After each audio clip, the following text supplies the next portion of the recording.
just do it. If you want to do something like me, it's not too late.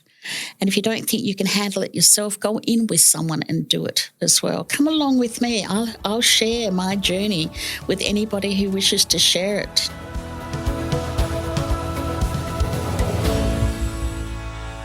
There is rarely a life untouched by hardship or challenge. On this podcast, we invite our guests to share their very personal stories. We harness the wisdom and resilience of our guests, which has shaped who they are today. Carl Rogers said, "That which is most personal is in fact most universal. Together we'll be inspired to embrace the resilience in our own stories and to gain strength in the face of adversity and have a few laughs along the way." Hi, I'm Donna. And I'm Di. We are the Double Ds and welcome to the Discovery Diaries. We acknowledge the Whadjuk people of the Noongar Nation as the traditional custodians of the land on which we are recording this podcast. We pay our respects to the elders past and present and acknowledge their spiritual connection to family and storytelling. Both Donna and Di were born here on these lands. We are grateful to draw on the culture of telling and sharing stories, and we hope that you will draw inspiration from the stories that are shared here. Today you are going to hear from Susan Saleeba. Sue, as she's known, is the founder of Nakuru Hope. It is a charity which runs an orphanage and a school that had its inception 20 years ago when Sue went out to volunteer.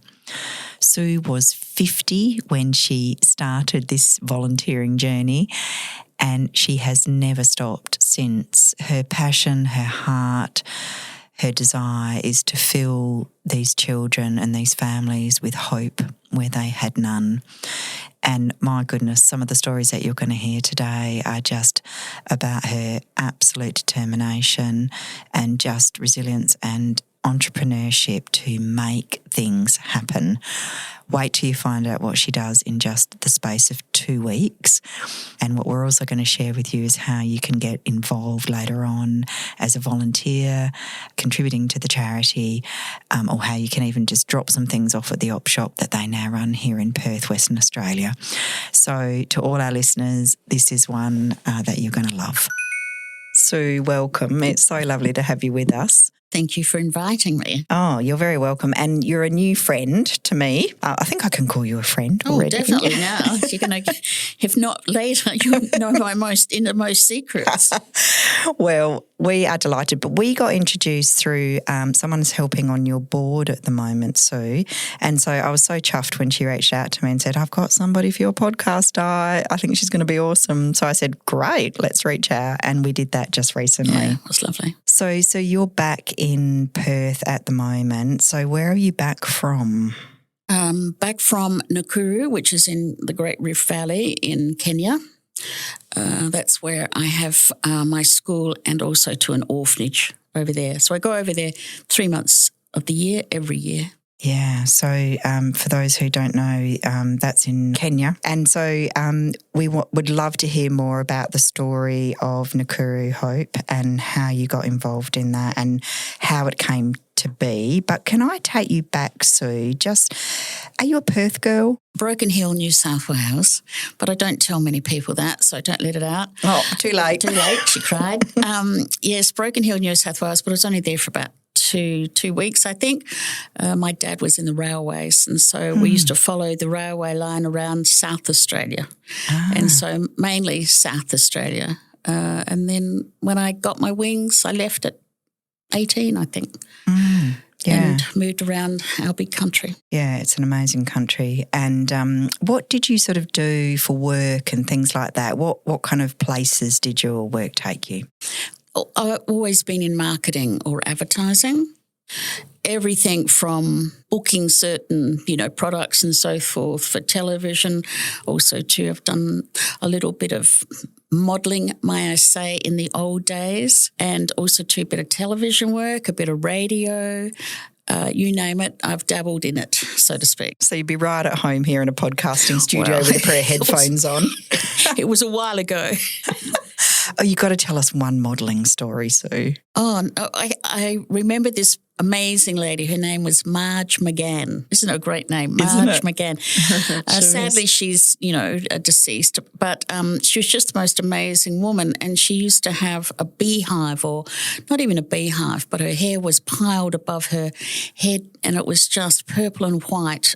And I just thought it was amazing. And she thick as makeup, but she was just a woman of her era. She was just amazing. So we're talking about the 60s, 70s? Yep, 60s, 70s. Yeah, yeah. So marketing, radio, modelling, that's really eclectic, but there must be a bit of a creative thread going through there, is it? I think it's whatever I felt I could find at the time.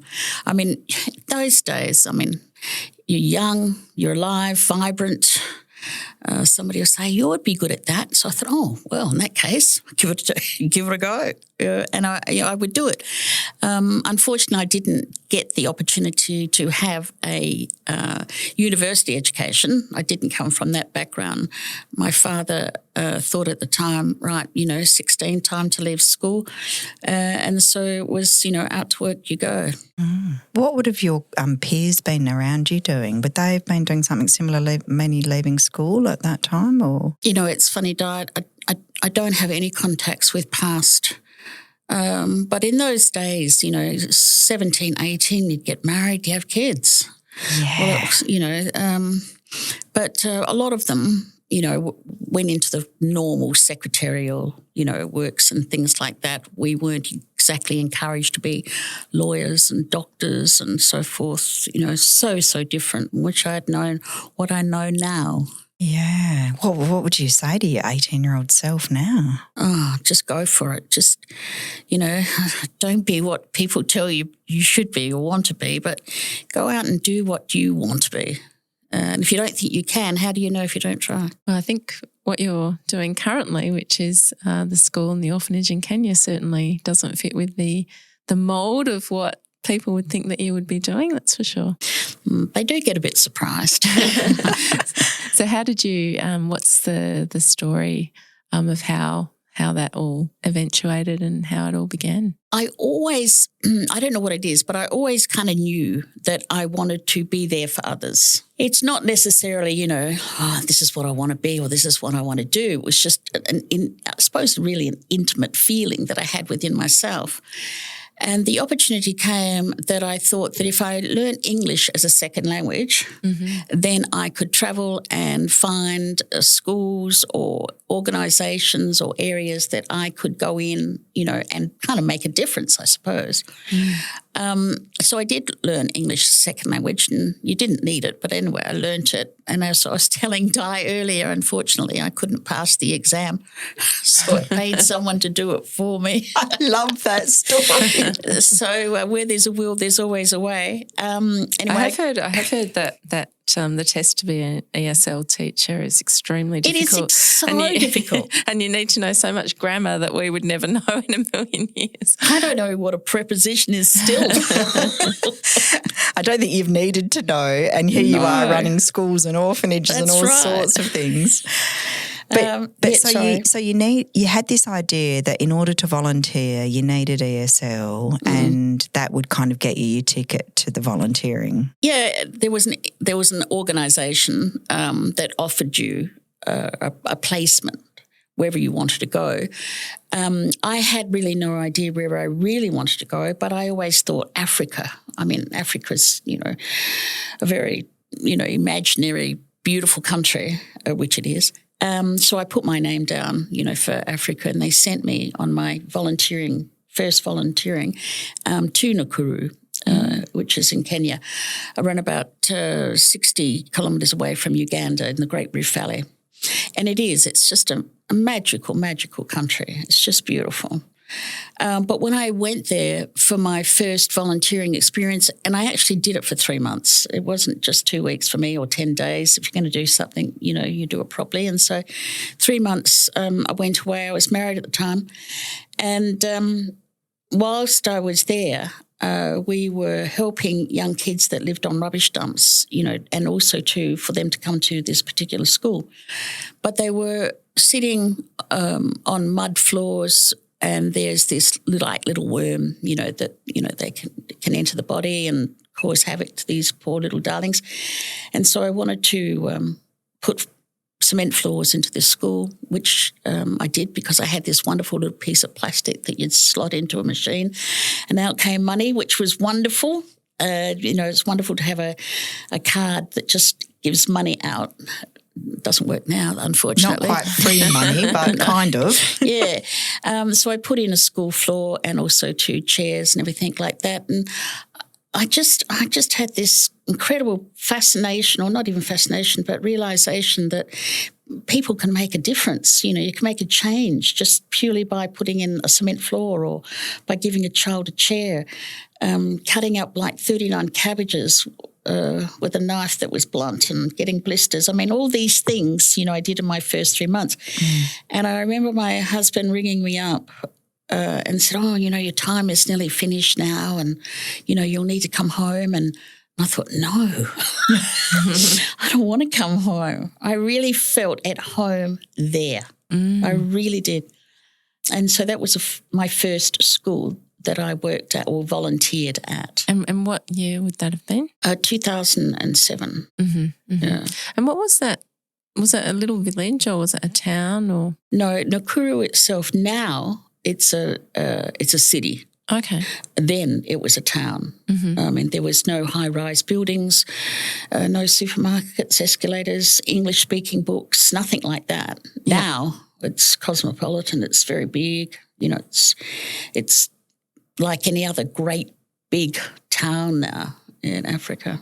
It's really interesting hearing your recollection of that time, because I know for a lot of people who might go into something which is, so culturally shocking, for you there was an instant sense of home rather than culture shock. I unfortunately got the culture shock when I came back, and it hit me. It absolutely hit me.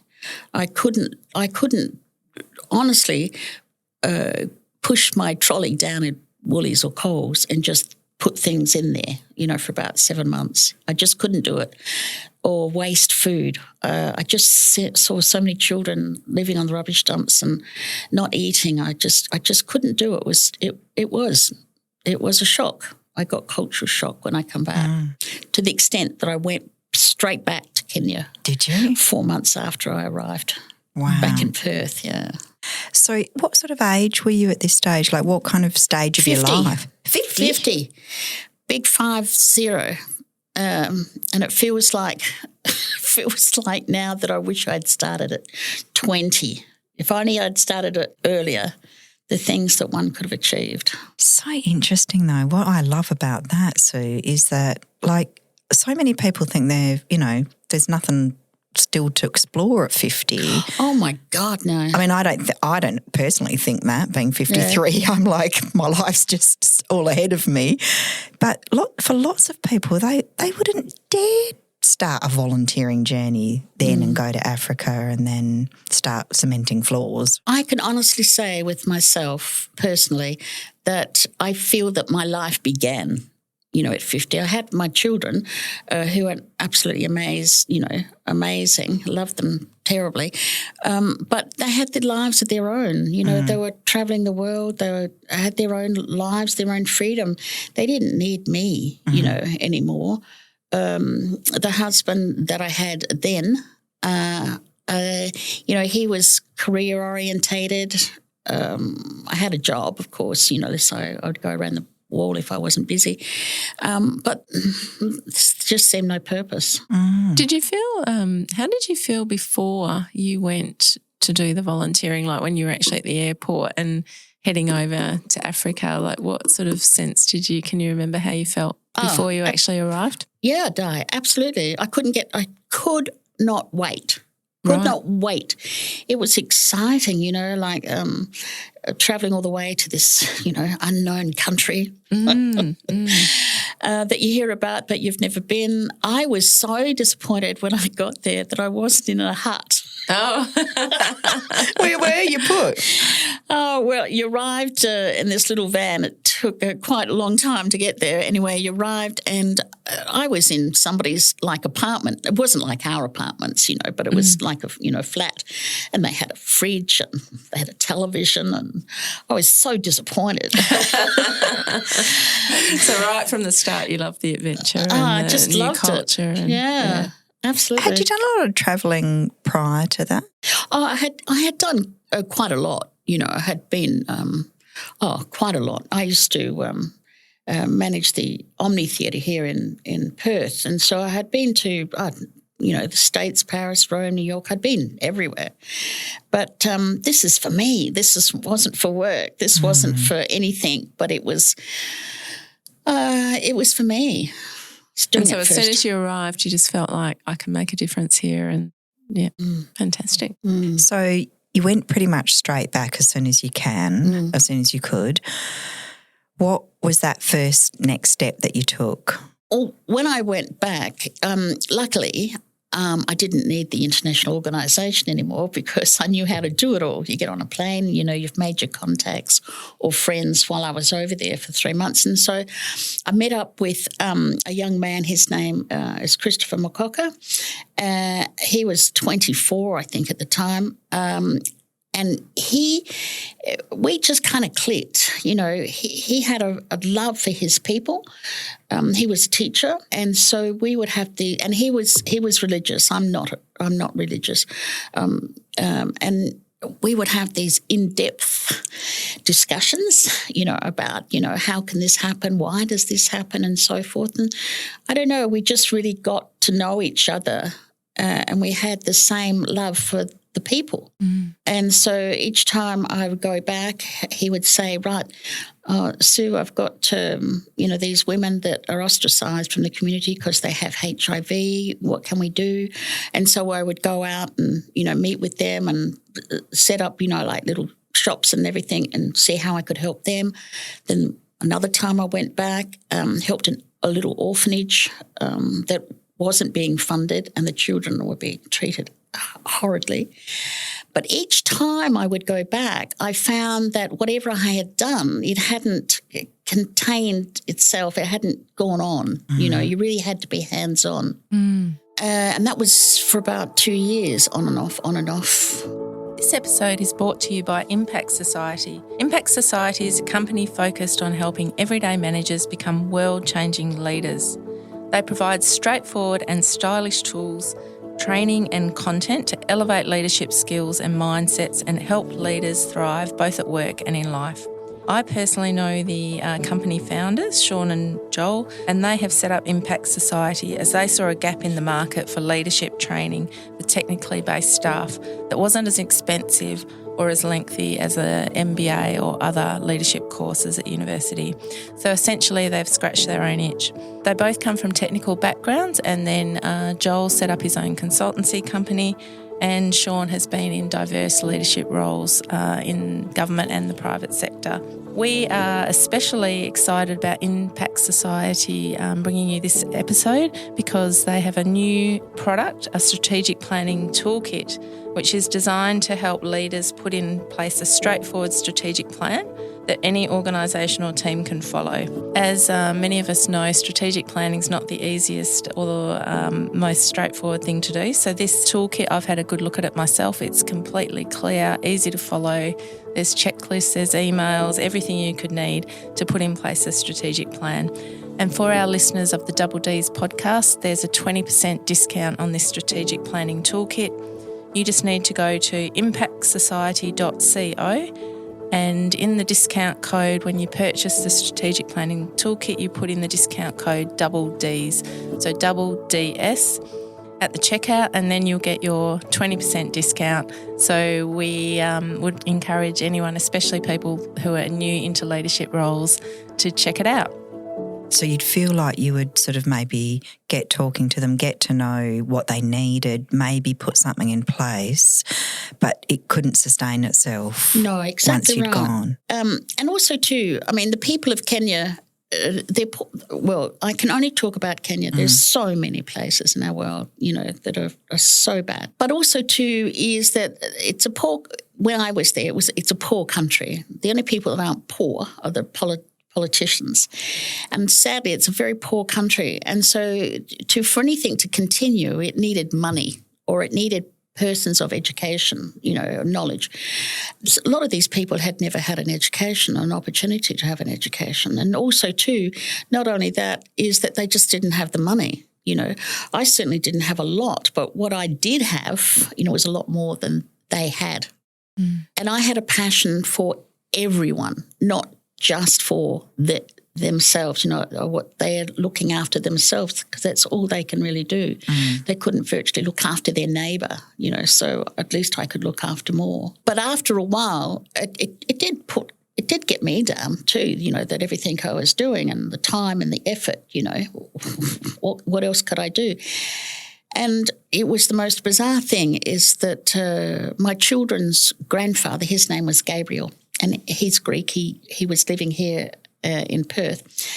And my daughter rang me while I was in Kenya and said, "Oh, Mum," she said, "Pa's in hospital. He's not well."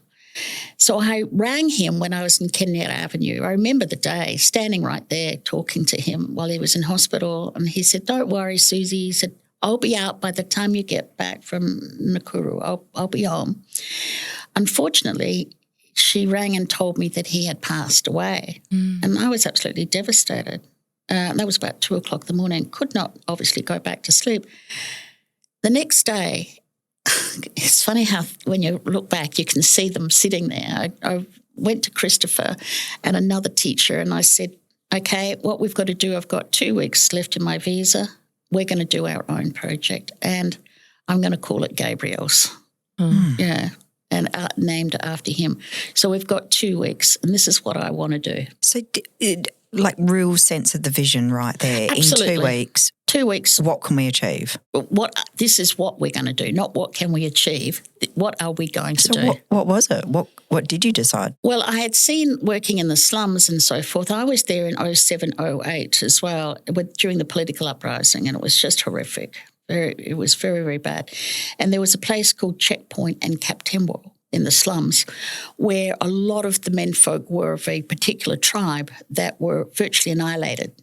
So there was a lot of women on their own who had turned to sexual work, prostitution, drinking and so forth to forget because they haven't got the husbands anymore, they haven't got their children of the father of their children. And so they had no money, no nothing. So we said, right, if we can empower those women with the tool of trade so that they then can use that and earn money for themselves and help themselves. So I decided to do dressmaking. Now, don't ask me why dressmaking, because I can't. It took me 4 years in high school to make an apron, so it's got. I can write to that. It's got nothing to do about talent for dressmaking, but I knew that it was inexpensive of trades to do. Pedal sewing machines, you could get them from the supermarkets. Christopher belonged to a church. There was a lady at the church that was not a dressmaker but a sewer. So we went around within that 2 weeks and we virtually pulled women out and gave them the option, come to us and we'll teach you this, this and this, So we had about a week and a half left and we looked for a little house that was, the house was kind of broken down in the slum, and we rented that house and we brought in the sewing machines, we brought in the teacher to teach, and we virtually started to teach. Once again, that FPOS machine was amazing. That would be that little card. Thank God for that, I tell you. But our money goes so far over there as well, doesn't it? I mean, not now. Right. I used to get a $1.16, Australian $1.16, which was a lot of money. Now it's 85 cents to their Kenyan shilling. Yeah. So it's a lot different now. But at that time, it was a lot. So some pedal sewing machines bought, a hut hired, women sewing. But what do we do with their children, we said to ourselves. So we had a little lean-to. We didn't have a car, so we went around and found planks of wood in the slum and we made tables and chairs and their children, 30 of them, we put into the school. We made a little pre-primary school. Oh, wow. Yeah, with a little teacher. So within 2 weeks, Oh, my God. I left, came back here, and I thought, what the hell have I done? What the hell have I done coming home, or what the hell have I done created? Created. Wow. It just goes to show when you really put your mind to something and you've got a passion and a very strong why, you can get anything done really, can't you? Absolutely, Di, absolutely. Wow. Yeah. And so how did you find someone to just teach the children or to watch the children? And Look, certainly got the population. It was really Chris because he belonged to a church. We're non-denominational. Everything that I do is non-denominational, but he found the people that are willing to help. We couldn't afford to pay them, but we could show our appreciation in other ways. We could get flour, buy them flour, help them, with foods and things like that until we got onto our feet. So we had one teacher sewing, one teacher in the, doing the practical in the morning. Then those ladies would stay in the afternoon and do the theory, and then we would look after our children and we would cook out on a little, or not a stove, it's called a choker, outside, beans and rice for their lunch, so they'd have food as well, which they normally would not have had food.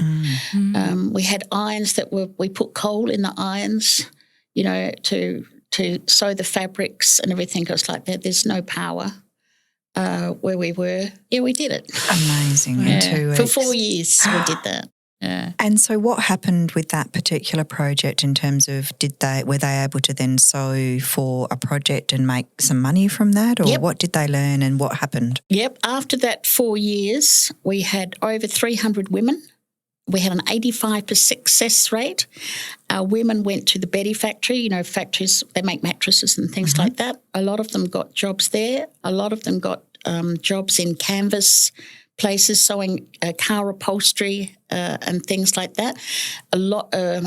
Mama Edna, who's one of our ladies today, she has now businesses of her own making Kenyan fashions. And Pauline, who does our school uniforms, we taught her to sew. Now she sews for the whole school and does embroidery and everything, and she's got the most beautiful house and she's got her kids in school and, and the children that we had, those 30 children, some now are in university. Wow. Yeah. That must be such an amazing feeling to know that you've had such a massive impact on those women's lives and what their lives would have been if they hadn't had that opportunity.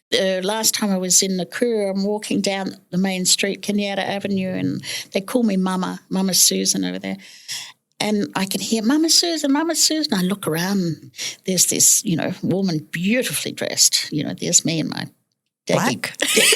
Daddy black. I think it was these pants actually, beautifully dressed. And I didn't recognise her. And she came up and gave me a great big hug and she said, "You don't remember me?" She said, "You taught me to sew, and now I have my own business." And she had a shop, in town. It was just amazing.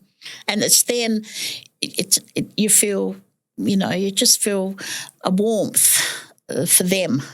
That they have done it. They have done it, not me. They did it. So about 4 years and you've got, a bank of equipped, enabled, empowered women. You've got children being educated. Was it a school or a business in of itself then, or did Nakuru Hope, was it still to emerge? No, it was still to emerge. So while I was in Kenya, I had a little red four-wheel drive, a RAV4.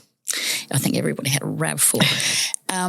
And the night before I was due to leave to Kenya, I was living in Fremantle at the time, and my car got stolen from the street. It was the day before I left for Kenya. Anyway, so I flew to Kenya and everything, obviously got the police out beforehand, flew to Kenya. And then while I was away, they contacted me that they found my car and it was burnt out. And so I could collect the insurance. Well, I was in Kenya for 3 months, so the insurance came through while I was in Kenya. So I thought, I'll buy land. So I bought my land where we are now on the school, where I built my school, land. Oh, wow. Yeah. And then so I bought that land. Do you remember how much that cost you? It only cost 28,000 Australian then. Now it's worth about 330,000 Australian now, because we're a big town now. We're right in the town now. And a year later, I started building the school. When I say started building the school, Jesus, so much happens in between. It's like cake stalls and dinners and fundraising and begging, and borrowing, So back here? Are you back talking? here, yeah. So how did you, did you just start to talk to friends and family, or what did you do? Well, you kind of lose your friends and family when you do so much fundraising, They think, oh, God, not another ticket she wants me to buy. But it once again, it's like I did different things than normally. I contacted all artists, a lot of artists in Perth, and say, instead of, can you give me one of your pieces of art as a donation, one of your pieces of art? And then we were at the Gadfly Gallery and we auctioned them off, and it was not, that sort of thing wasn't done before, and so that helped me start building the school. Then I didn't start having lunches. I've only had 3 or 4 over the 20 years because I just find something a little bit, I was going to say crass, but maybe too harsh a word. I just have this thing about people sitting around having a lunch when my kids are starving, and you're paying $130 for a lunch or a dinner fundraiser, and your kids are starving over there. I just feel like saying, feels a bit incongruent with the values of what you were building. That's right. Just give me the 130, But anyway, that's the way fundraising does work, and nothing goes against it. I mean, we'll always do it like that. But it's interesting, like that innovative bit of you, that creative bit of you, both to have the ideas in the first place to start sewing, for example, you'd like, where did that come from? But now back to do the fundraising side, again, your creativity to think of, more unknown or out-of-the-box ways of fundraising. I think diet's more survival. You have to come up with something. If I sat on the couch thinking, where is it going to come from? And the computer's amazing. You just think up, well, not me think up, but, how did they do it? Or what could I do? Or how can I change that for Perth? Or they did that in the States. How can I change that for here? Much smaller scale because they do monstrous fundraisings, all over the world. It just sounds like you were in that survival drive. I was. Is a mother of invention though as well, right? I could not let anyone down. And it's that massive why and the mission, and you had people relying on you to be able to go to school and do all these things. Yeah, I had a little courtyard in Fremantle, and I only had $2,500 left in the bank, and I thought, oh my God, I've got wages to pay, I've got food to buy, for the kids in Kenya. What am I going to do? And I was virtually throwing up. I was so worried.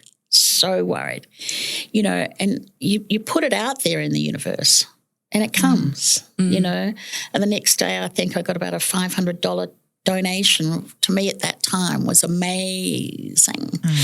And I could go on for another 2 weeks, and then from that you go on and is that sort of hand to mouth, literally, both to fund it and also to feed people? Has that always stayed in that 20-year journey that you've had? To some extent, not quite as bad now, because we do have our followers and we do have our supporters, and those that we have, I am so blessed with them and so thankful, and I know practically each one of them now.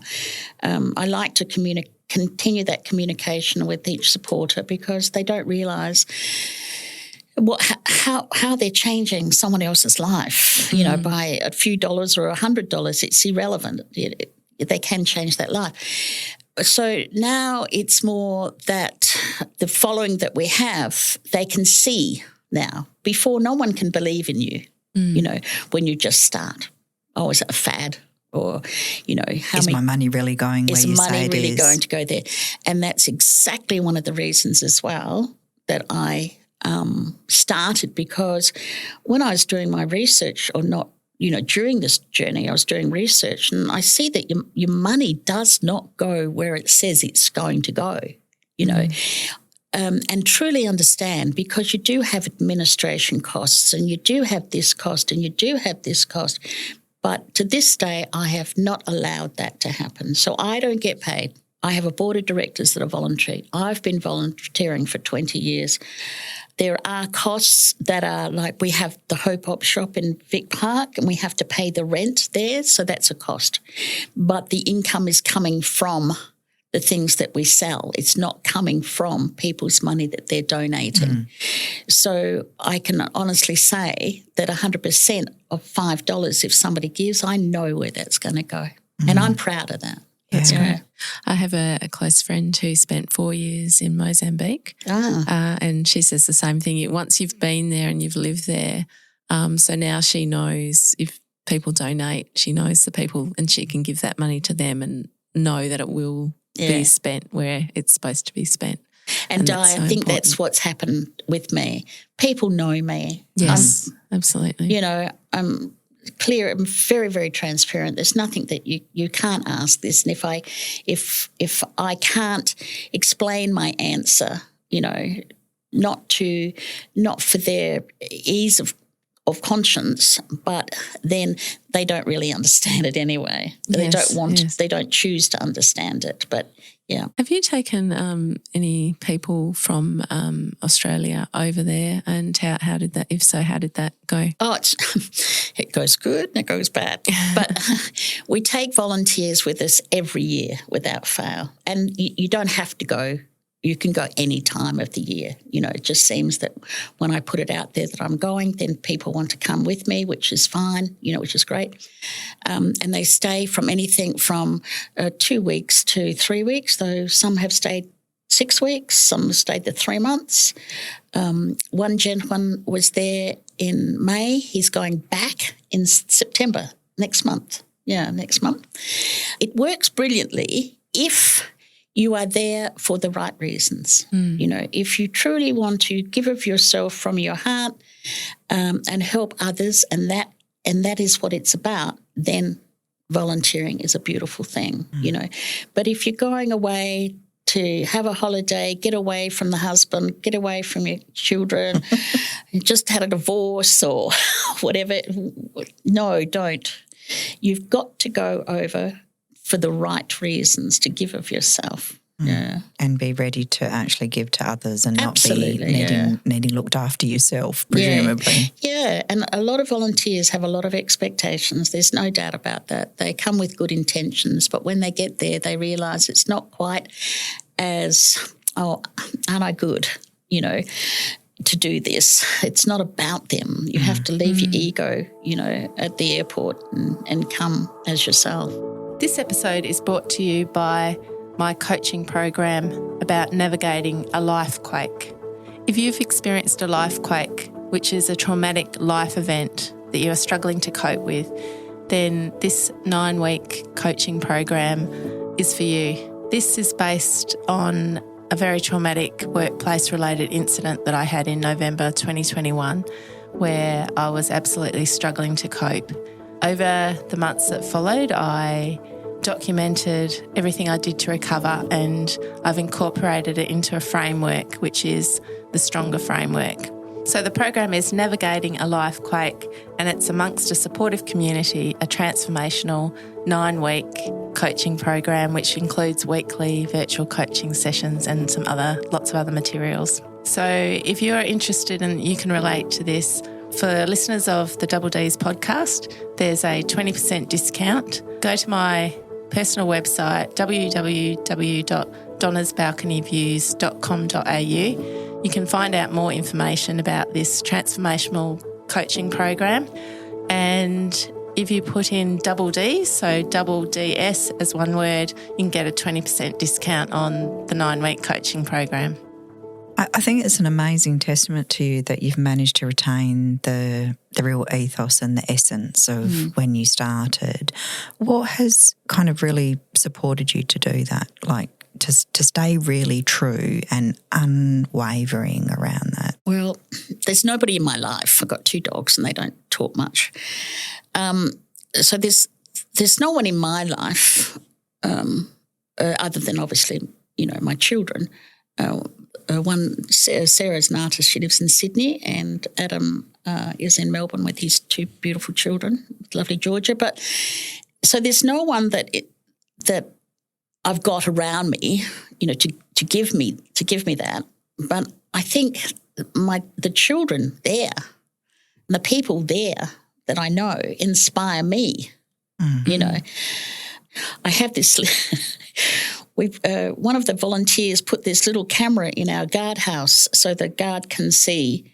Anybody comes up to the gate to let them in or not let them in, and I can see it as well on my phone. It's wonderful. But I spend too much time now because I can see real life, as it is in Kenya, and I'm sitting here in Perth. Wow. It's just amazing. I love technology when you know how to do it. And I just think, I wish I could be there. There's my dog in Kenya, and there's little Janet, and there's so forth, and it's lovely. But I miss that. I've missed that feeling of being needed there. And I miss, I suppose, talking to Christopher. He's like, my 2IC in Kenya, where we nut things out and, think, what are we going to do? And whereas here, I don't have that. You have an amazing board of directors. There's no doubt about that. They give their time, but they're voluntary. But they have their own lives, They don't, we don't mix socially or anything like that. So there's really no one that you talk to. So it's just we were me. chatting earlier, Sue, about that transition to coming back, and I was saying, what do you enjoy about coming back? I don't. Yeah. I don't enjoy it. I mean, I love, some of the friends and, the ladies at the op shop and everything like that. I love all that, but I don't really enjoy it. It feels like you really feel at home and your heart's over there now because of everything that I wouldn't live over making there because I've got my children here. I owe it to them. Yes. And so you must also be thinking, Sue, about how does this really carry on beyond you and, really that thinking to the future as well. What's your thoughts about that, how to make this sustainable and, really go beyond you? It's a good question. It's a hard question to answer. I'm scared of that word, sustainability. And we throw it around thinking, everything must be sustainable to continue. When you have a charity, I don't think it ever becomes sustainable as such. And the sustainability comes through the people that care about what you do. I will always have the passion and compassion, to do what I do. I will always stay on the board, maybe in a back seat role, and most of about it's all up in my brain and not down in paper that I'm trying to do now. But I believe that if you have good governance, which I believe that we do, and you have a steady and professional board, which we do, then I believe that it can continue to go on. I think that comes into sustainability, is the people that drives it. And also too is not to ever overlook the reason why it was set up and the ethos that we have. So you were just sharing with us about, how it really is not only sustainable, but how it stays with that original ethos and intent. It's like anything. When it starts out and continues as it has been for 20 years and succeeded as it has done for this time, is that you have to ask your reasons, the whys and wherefores. It's not just because, what you've done, but the reasons why you've done it. And one of it is the ethos that we do have is that it's all about family. Is that Gabriel, who the school's named after, he was very much family orientated and hold the family together. And that's what we try and do within our school. So our children, boys, girls, they help each other. One falls over in the playground. You'll be assured that one will be, pick up the other and so forth. And our logo is where everybody is somebody. And so we don't have there's 42 different tribes in Kenya, but we make sure that we are all one tribe, so to speak. So they can't speak their tribal language at school. Okay. They speak Swahili and English, and sometimes we say, right, no English, just Swahili, because they're learning Swahili. Well, no Swahili, we're just speaking English this week to practice their English. But we're all one. We're one big family. And, that's a hard thing to cultivate in terms of, what's that kind of secret sauce. But what would you say is it finding the right people? Is it that thread that you've been there the entire time to kind of make sure that that ethos has stayed true? But what have been some of the ingredients that have made it what it is? It sounds, I was going to say, it sounds self-preserving, I suppose, but I don't think it's been anything except that how I've done it through one's own life. And the reasons, through one's own life, because I've never always had a board. I've only had a board, for the last few years. So I've done everything myself, for so many years, all the finances, the fundraising, the administration, you name it, I've done it. So it's just I have to just keep going, not have to, but I choose just to keep going and doing it. But those that know me know the type of person I am. I like being me. I think you've got to like yourself before you can like others or do things for others as well. And I do like the person I am. I can be a bitch some of the times. Like I won't lie to you, can't we all? But I just feel that at last. I think it's at last that I've come into myself, that I'm doing what I've chosen to do. I've done it for the right reasons. I feel needed, by the children needing me, gives me something back. I'm feeling needed. I'm feeling wonderfully loved, from the children. They run up to me, Mama Susan, Mama Susan. My boys now, they're 18, 19, 21 years old. They still, come through the door, put their arms around me, kiss me on the forehead. They're now so tall, Pat you on the head. Exactly right, Mama Susan. So it's beautiful. I've created a world that was empty, I think, in my childhood, and I'm giving so much now into others' childhoods. Yeah. You found your life's purpose and definitely life's purpose. I've been a good mum, to my own children. I'm more their friend than anything. I never had a mum when I grew up, so I didn't really know how to be a mum, but I've been their friend as they've grown up. And I feel now I'm a friend to, we've got 300 children now. So I started off with 30.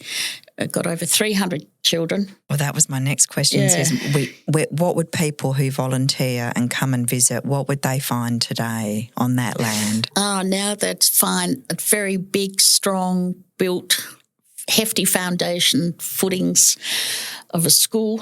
We have from 2 staff now, we have 37 staff. That's including the cook, the cleaners, the guards, the teachers, everything, and it's just amazing. Just very quickly, one of our volunteers was with, this was just recently, a young German girl, a lovely girl, and she went to visit another school while she was with us, and she was going to be there for 2 days. She just planned to be there for 2 days, but she came back after the day, and I said, "Oh, how was it? How'd you go?" And she said it was an amazing school. Oh, the facilities are fantastic, this and that. But the thing that is missing is the family, is the love for each other, the genuine of the teachers. They're not as friendly. They're not this. They're not that. And I thought, well, that's sad for them, but pretty cool for us because we're doing it right. We're doing it right. Yeah. Yeah. We'd call that culture in a workplace, so I think. It's kind of nice. And when are you heading back there next? Susan? I want to have my daughter has a very big exhibition happening in Sydney, so I need to go back. I need to spend some family time here in Perth, and I'll go back early next year again for another 3 months. And if not for 3 months, for how long it takes. But also too now is that we're in good stead as far as Christopher and his team. It's more, even though I don't enjoy it as much, but I've got to be over here as well to raise funds. And that's hard in our economy. And also too, there are so many charitable organisations asking for that dollar, and it's hard. So, and the op shop, we have in the op shop, which is amazing for us. So if anybody wants to volunteer, there you go. You can So the op always do that. shop's in East Victoria Park in Yeah, it's in Perth. Vic Park, 403 Albany Highway. And it's called the Hope Op Shop. Yeah. And it's fabulous. And the fabulous thing about it is the ladies and one gentleman, our staff, they're just beautiful volunteer ladies and one gentleman. And also too is the people that donate, it's either landfill, or out there on the street. So they're giving it to us and we're selling it and we're turning their unwanted and unloved stuff back into food. So we'll put the links in the show notes it'd be great. to that, and then also to your foundation for anyone that wants to help you or donate. That'd be awesome. I'd really welcome it. Are there any last things that if there's someone who's 50, for example, sitting at home, maybe not feeling very fulfilled, but has some fear about trying a new adventure like you did, what advice would you give? It doesn't matter what they do. Sit down, make that list, and start ticking them off. It's not a bucket list because you're not going to kick the bucket, but it is a list to do now for yourself. Even if it's like going off to far distant country and seeing something that you've always wanted to see, just do it. If you want to do something like me, it's not too late. And if you don't think you can handle it yourself, go in with someone and do it as well. Come along with me. I'll share my journey with anybody who wishes to share it, with me. It doesn't matter whether you're 50 or whatever. In life, I do believe strongly that if you have the feel that you want to do it, it's not hurting anybody, and it's for yourself, then don't wait. Look what you can do in 2 weeks, let alone in 20 years. Yeah, I wish I had another lifetime. I really do. You certainly fitted a lot more into the time that you have had over there than many people. And it's not over yet, Sue. No, it's definitely not over yet. Cracking 7. I'm 72 now. I feel like, I'm 40. It's given me a brand new lease of life. That absolute energy really comes across. Absolutely. Yeah, thank you. Well, thank you so much for coming on the podcast. It's been absolutely fantastic. I think you will inspire a lot of people to get off that couch. And you've certainly inspired us. Lovely. So. Thank you for the invitation. It's been great. It's been good. If you've enjoyed this episode today, please share it with people you know who you think will benefit and enjoy it. Also, please follow us so you'll be alerted when we release our next podcast, and please give us a positive review. Well, I'm blown away by Sue and her story that, she started that journey at 50 or, she went in the 50s to volunteer. Absolutely. You're never too old, and yeah. I mean, 50 is the new 70, right, Donna? Absolutely. 50 is very young, actually. But when you think about it, seriously, like the stuff that we maybe hold back from, or we just say, it's not possible, what Sue decided to basically put a mind to in 2 weeks in this story was amazing. It's amazing. She had that vision and she just said, right, we're going to do it. And it also goes to show that if you give yourself a deadline and you stick to that deadline, and it is incredible what you can do in a short space of time. Yeah, no, I loved her story. I loved her inspiration, and she's not stopping anytime soon. No way. She's got so much energy and passion, and it was great to have her on.